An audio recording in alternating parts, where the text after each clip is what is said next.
Welcome back. Federal leaders have been crisscrossing Canada this week campaigning for your votes in the run-up to the October election.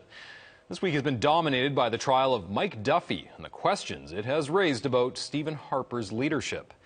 UBC political science professor Max Cameron joins us now for more on this. Hi, Max. Hello. What did you make of this, all of it this week? It was Duffy, Duffy, Duffy all week long. No matter what any of the leaders did, no matter where they went, all we heard was Duffy. Is that a fair assessment? It's a fair assessment, and I think there's a danger inherent in this, and that is that the Duffy trial, while it absorbs Ottawa insiders, I'm not sure a lot of people care a lot about. And so there's a real danger that that the media, that pundits, and that pollsters are going to really focus on the damage this does to the Conservatives, the way it's derailing their campaign and creating frustration among people in the campaign stops. But the reality is, it's 2 months until the election. Most people are going to be making their mind up on other grounds than a scandal in Ottawa, which isn't to say it's not important. I think it's terribly important. As a political scientist, I think it's very important what it reveals about how the office of the Prime Minister functions. But this is not something that I think is going to determine the outcome of the election.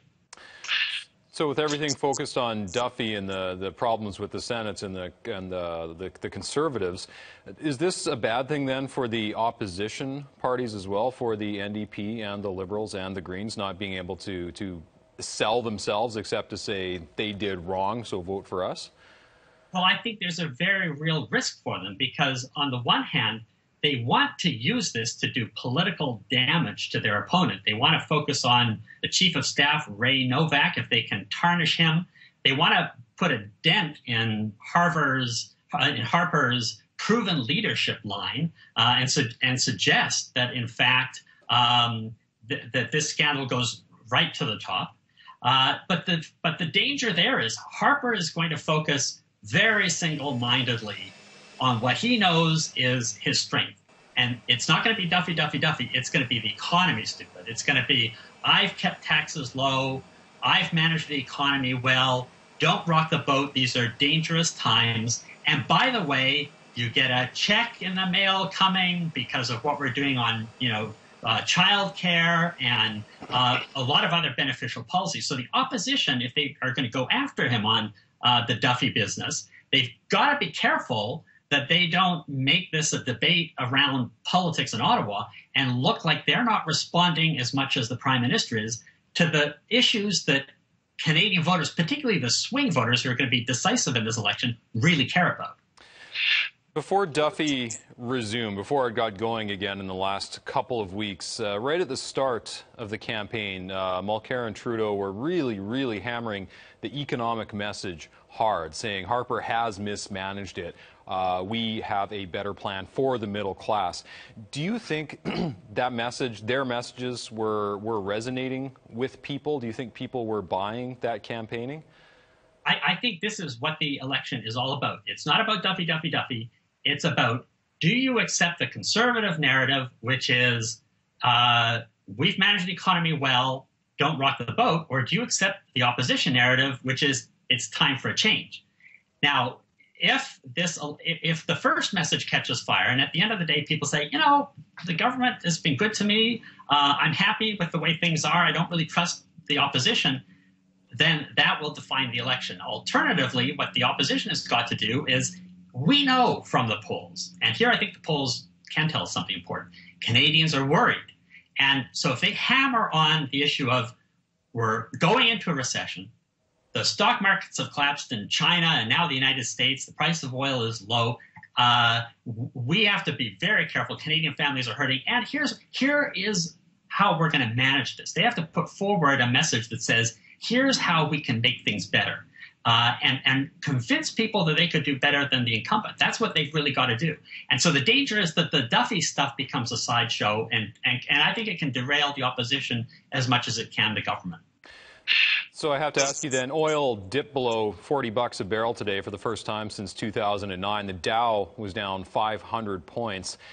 This dire economic news. Who does that help? Or is it all a matter of who manages to effectively spin the message? Well, it certainly is bad news economically, and it has people worried, and rightly so. But the question is really, I think, going to come down to who do you trust to sort this out? So what Harper's message is yeah, oil prices have gone down. We had no control over that. Yeah, the stock market fell in China. Again, not something we have any control over, but we're focused single-mindedly on keeping your taxes low, making sure that you're protected. We can protect you better. So what the opposition has clearly got to do is to say, well, in fact, the government put us in this mess. The government's performance overall has been poor. We've had, deficits in virtually every year that this government has been in office, and to suggest based on the last budget that we're out of that is not persuasive. Debt is high. We're actually pretty vulnerable, and people are hurting. And here's a plan that's going to get us through this. And then I think it becomes a question of which of those messages resonates with you, and who do you trust? It's widely considered to be a three-way race still, Max. Does that surprise you? Is there a story in the fact that all three parties are really very much in it, according to every poll we've seen? Well, that's right.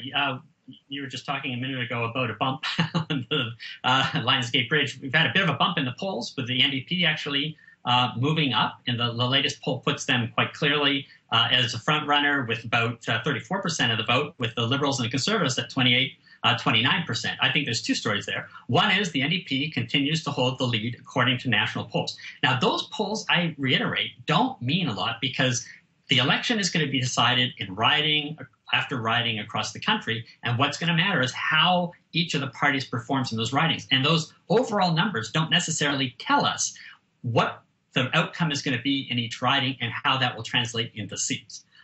But it does seem as if the NDP is in a very strong position right now.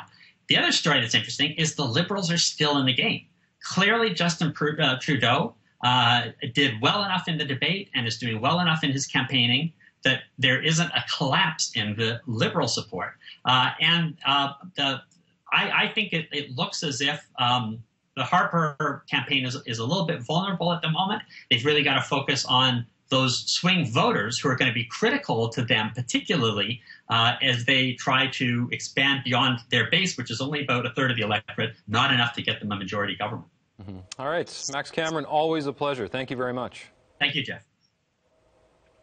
Time for a quick break here on Unfiltered. When we come back, Travis Lupik joins us. He's with the Georgia Straits, and he's been writing this week about a mental health crisis in Vancouver. After the break.